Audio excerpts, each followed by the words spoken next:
అభయం Kurama మభయ Shiva, అమృతం Kurama మమృత Shiva, అభయం Kurama మభయ Shiva. ఓం నమః శివాయ. నమః సోమాయ రుద్రాయ శంకరాయ మహాత్మనే. భక్తిగమ్యాయ భక్తానాం విదుషామాత్మరూపిణే విదుషామాత్మరూపిణే స్వానుభూతి ప్రసిద్ధాయ నమస్తే సర్వసాక్షిణే నమస్తే సర్వసాక్షిణే. ఓ శంకరా, నువ్వు పార్వతీదేవితో కలిసి ఉన్నావు. భక్తుల దుఃఖాలను పారద్రోలుతావు. నీ యందు సకల జగత్తును కలిగి ఉన్నావు. అటువంటి నువ్వు భక్తికి మాత్రమే లభిస్తావు. జ్ఞానులు నిన్ను ఆత్మస్వరూపుడిగా గుర్తిస్తారు.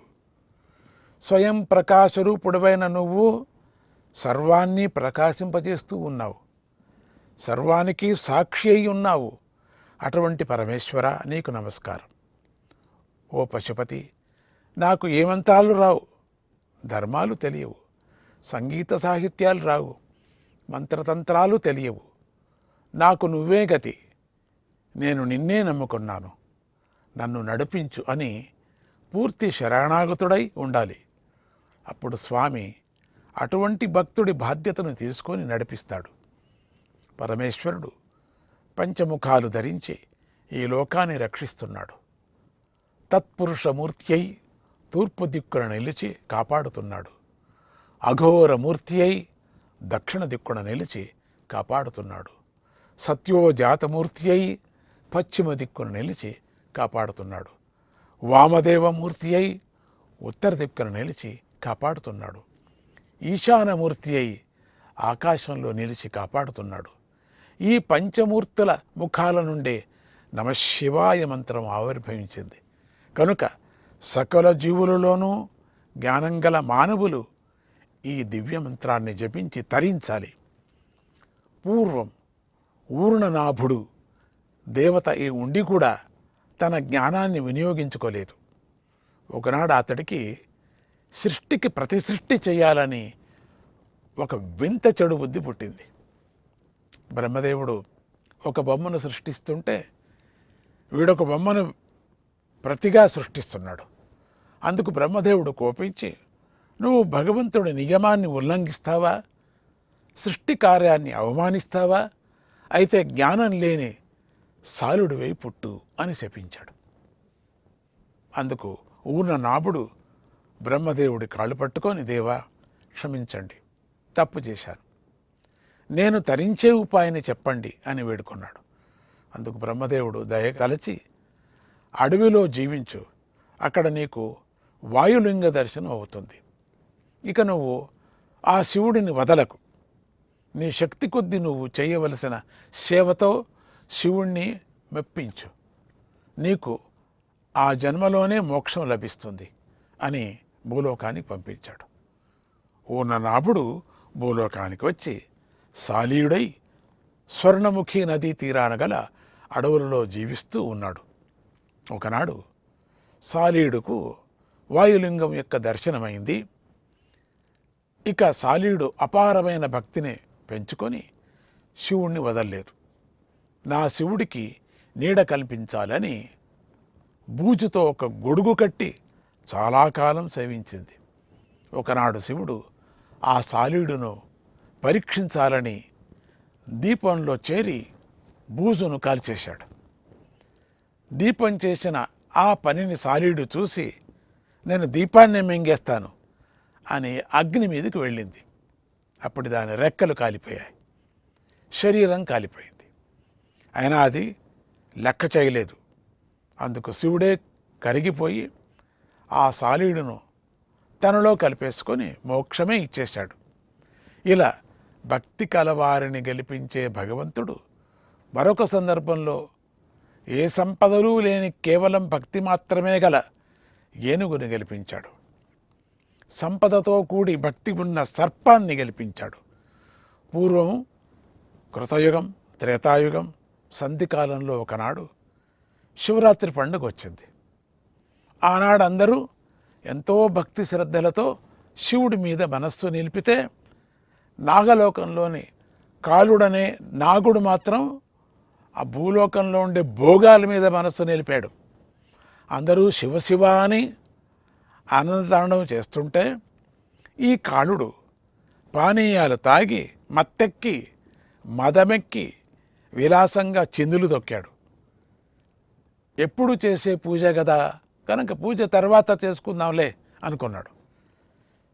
శివరాత్రి అంటే విశేషమైన రాత్రి, శివుడికి సంబంధించిన రాత్రి కనుక ఆ రోజున మనస్సు శివుడి పరమైపోవాలి కదా, మాట శివుడికి సంబంధించినదై ఉండాలి కదా, ఆ రోజు శరీరం శివుడికి వశమై ఉండాలి కదా, శివ సంబంధమైన పనులనే చేయాలి కదా, మనస్సు వాక్కు శరీరము అనే త్రికరణాలు శివుడి పరమై ఉండాలి కదా.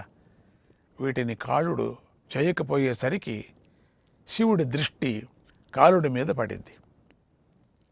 ఆయన వాడిపై కోపించి, ఓరి కాళ, పవిత్రమైన శివరాత్రిని వినియోగించుకోకుండా భోగాలు అనుభవిస్తూ చిందులు తొక్కేవాడా, చిందులు తొక్కుతున్నావా నువ్వు, పామై భూలోకంలో జీవించిపో అని శపించాడు. ఆ శాపంతో నాగలోకంలో ఉన్న కాలుడి కాళ్ళు వణికిపోయాయి. ఎంతగానో శివుణ్ణి ప్రార్థించాడు. అప్పుడు ఆయన భూలోకానికి వెళ్ళి వాయులింగాన్ని పూజించు, భక్తితో నన్ను గెలుచుకో అన్నాడు. దానితో కాలుడికి గర్వం దిగి భూలోకానికి వచ్చి పామై వాయులింగాన్ని సేవించసాగాడు. ఇది ఇలా ఉండగా ఒకనాడు కైలాసంలో హస్తి అనే సేవకుడు గర్వించాడు. స్వామి ఎప్పుడు నన్నే పిలుస్తాడు, నాతోనే మాట్లాడతాడు, నేనెప్పుడు వెళ్ళినా నాకు దర్శనమిస్తాడు, ఎప్పుడు ఆయన విశ్రాంతి సమయంలో ఉన్నప్పుడు కూడా అప్పుడు కూడా నన్నే పిలుస్తాడు, ఎప్పుడు కూడా నన్నే పిలుస్తాడు, అంచేత ఒకసారి మాట్లాడి వస్తా అని లోపలికి వెళ్ళిపోయాడు. ద్వారపాలకుడు ఈ సమయంలో వెళ్ళకూడదు అని అడ్డు తగిలాడు. అయినా హస్తి మదంతో వాణ్ణి ఎత్తి మూలకు విసిరిగొట్టి లోపలికి వెళ్ళాడు. ఆ సమయంలో శివుడు పార్వతితో నవ్వుతూ మాట్లాడుతున్నాడు.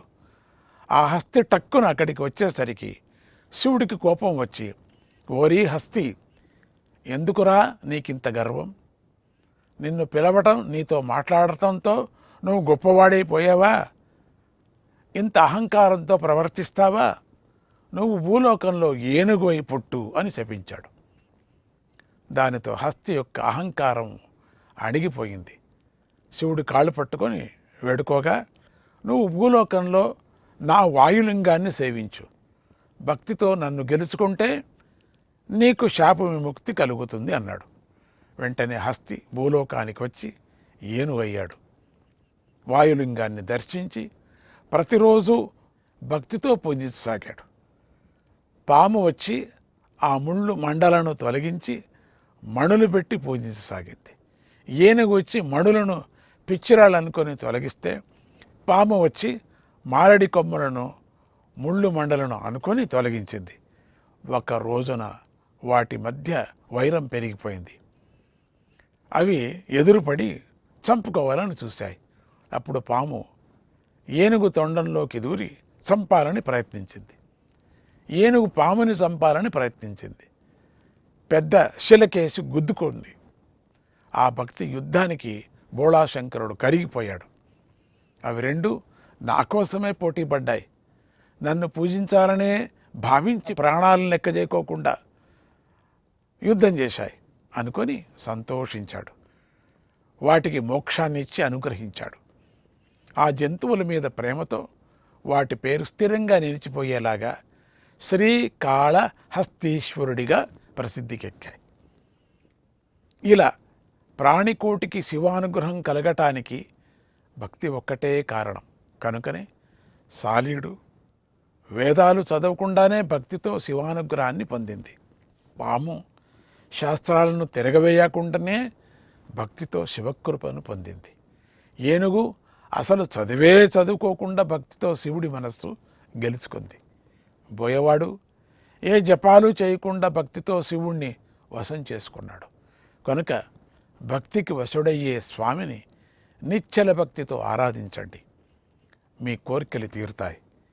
శివ అనుగ్రహం మీపై ప్రసరించుగాక. ఓం నమః శివాయ.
లోల హృదయా శివ శివ నీవే రక్ష సదయా హర హర.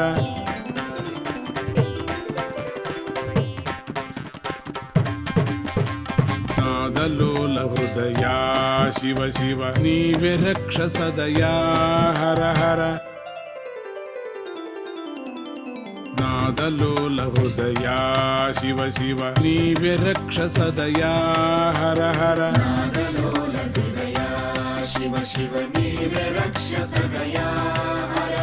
నాదలోల హృదయా శివ శివ నీవే రక్ష సదయా హర హర.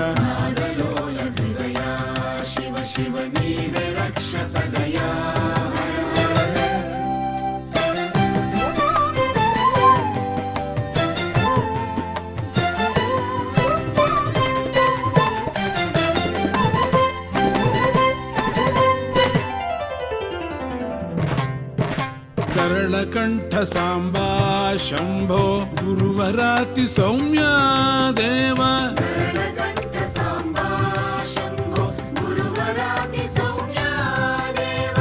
ఆలో మదము కరగా రావా.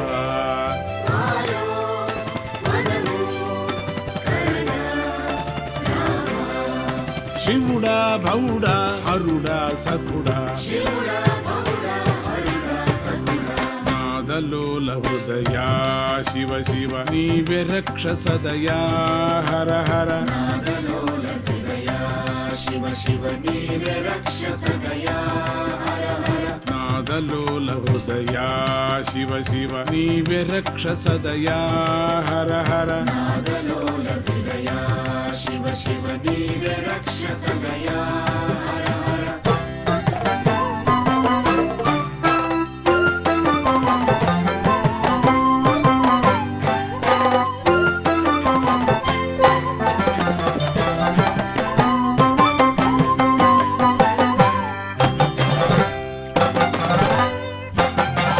నందికేశనమిత నాథ వీరభద్ర రూప శంకర.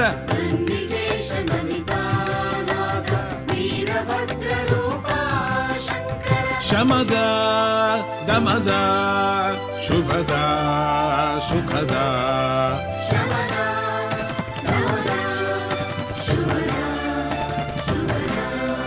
పరమా పశుప విమల విజయ.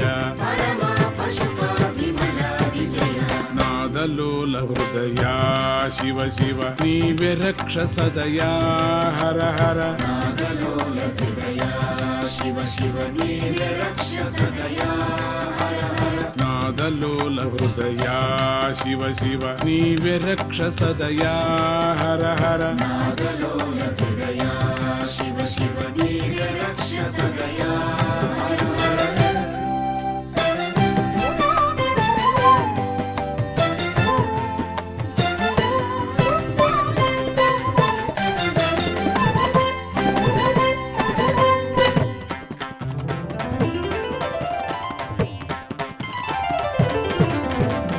గంగ తల్లి తలపై మేనుల గౌరీదేవి ఉండా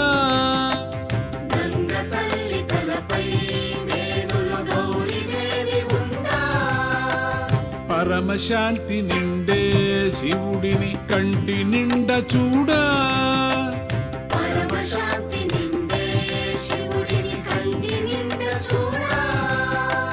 తల్లి తండ్రి గురువు శివుడే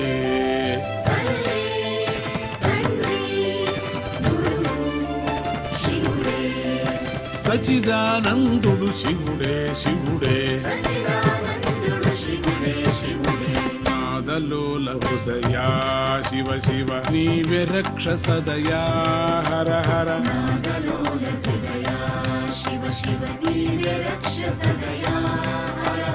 నాదలోల హృదయా శివ శివ నీవే రక్ష సదయా హర హర